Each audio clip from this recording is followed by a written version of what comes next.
Professor صاحب اگلا سوال آپ سے کہ طلاق کے بعد نابالغ بچے جو ہیں وہ کس کے پاس رہیں گے؟ ماں یا باپ کے پاس رہیں گے، اور ان کا جو خرچہ ہے جن کو نان نفقہ کہا جاتا ہے وہ کس کے ذمہ ہوگا؟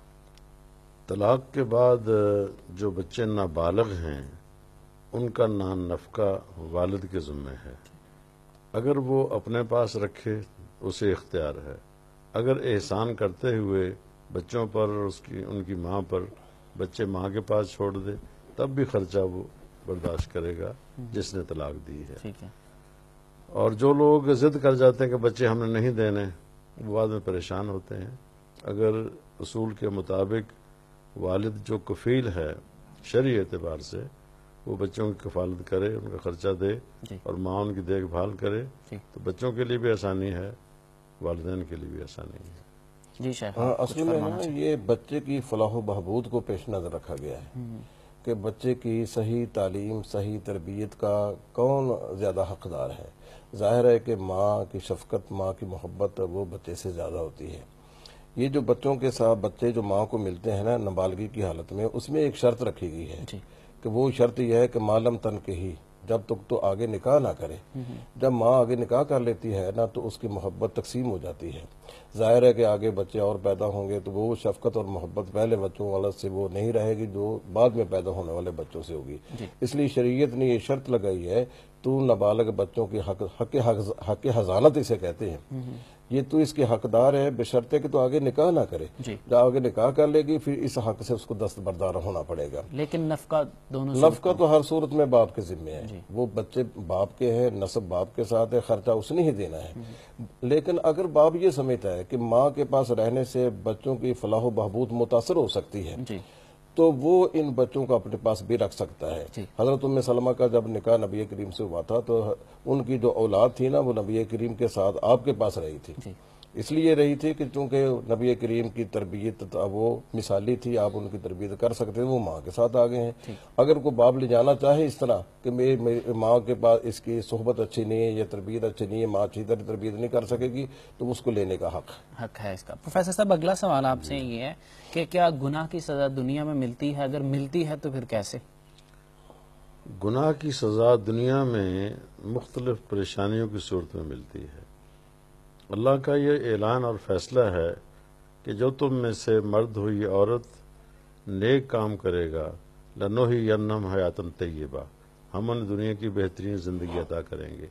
اس کے برعکس جو انسان گناہ کرتا ہے اس کے گناہ کی بنا پر اسے بیماری، پریشانی، مال میں خسارہ اور نقصان کی شکل میں اس کو سزا ملتی رہتی ہے. اگر کوئی گناہ بھی کرتا ہے اور بیمار بھی نہیں ہوتا، مال میں بھی خسارہ نہیں ہوتا، اولاد بھی وافر موجود ہے، تو پھر اس کا مطلب اس کو سزا نہیں مل رہی؟ آخرت میں سزا تک صبر تو ہے نا، وہ تو مل کے رہے گی. تو دنیا میں جو سزا کا تصور ہے اصل جو ہے نا سزا کا معاملہ، اصل سزا تو ہے قیامت کے دن ہی، جب برسر عام ایک مقدمہ پیش کیا جائے گا، گواہ پیش کیے جائیں گے، فرد جرم عائد کی جائے گی اور پھر الزام نہیں بلکہ اس کو مجرم کی حیثیت سے اقرار کرنا پڑے گا کہ واقعی میں مجرم ہوں. اس اعتراف کرنے کے بعد پھر اس کو سزا سنائی جائے گی، اس سے پہلے پھر سزا نہیں ہے. دنیا میں جو اللہ تبارک تعالیٰ اس طرح کی چیزیں سامنے آتی ہیں نا اس کا اللہ نے قرآن پاک میں ذکر کیا ہے. وَلَنُذِيقَنَّهُم مِّنَ الْعَذَابِ الْأَدْنَىٰ دُونَ الْعَذَابِ الْأَكْبَرِ لَعَلَّهُمْ يَرْجِعُونَ، کہ یہ عذاب ادنا جو دنیا میں دیا جاتا ہے نا، چھوٹی موٹی تکلیفیں جو آتی ہیں، مصیبتیں آتی ہیں، ٹینشنیں جو ہوتی ہیں، یہ اس لیے اس کو جھنجھوڑا جاتا ہے تاکہ اب بھی یہ واپس آ جائے.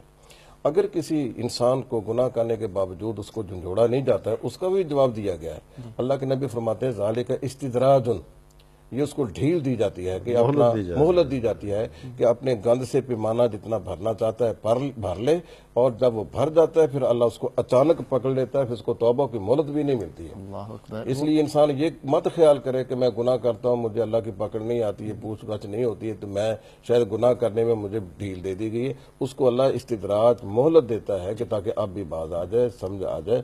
جس طرح ہم کہتے ہیں کہ مچھلی جو ہوتی ہے وہ کنارہ دیکھ کر واپس آ جاتی ہے، اس کو کنارہ دیکھ کر بھی اگر واپس نہیں آتا ہے اس کا مطلب یہ بہت بڑا بدبخت قسم کا انسان ہے.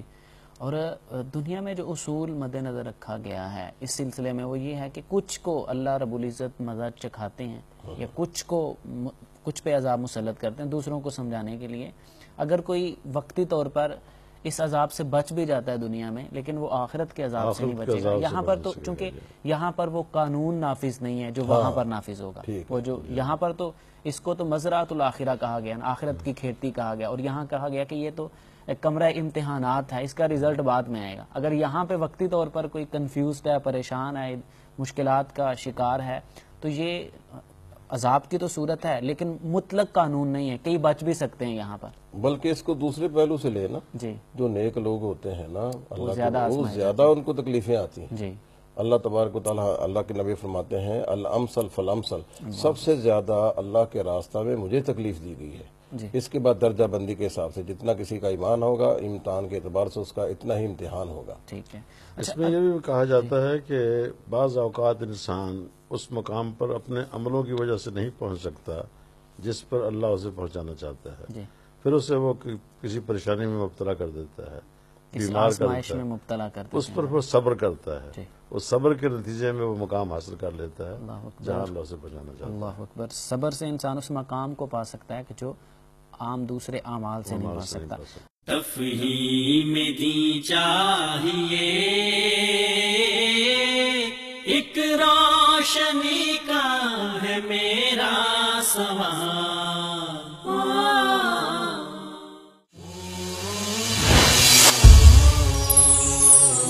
پیغام ٹی وی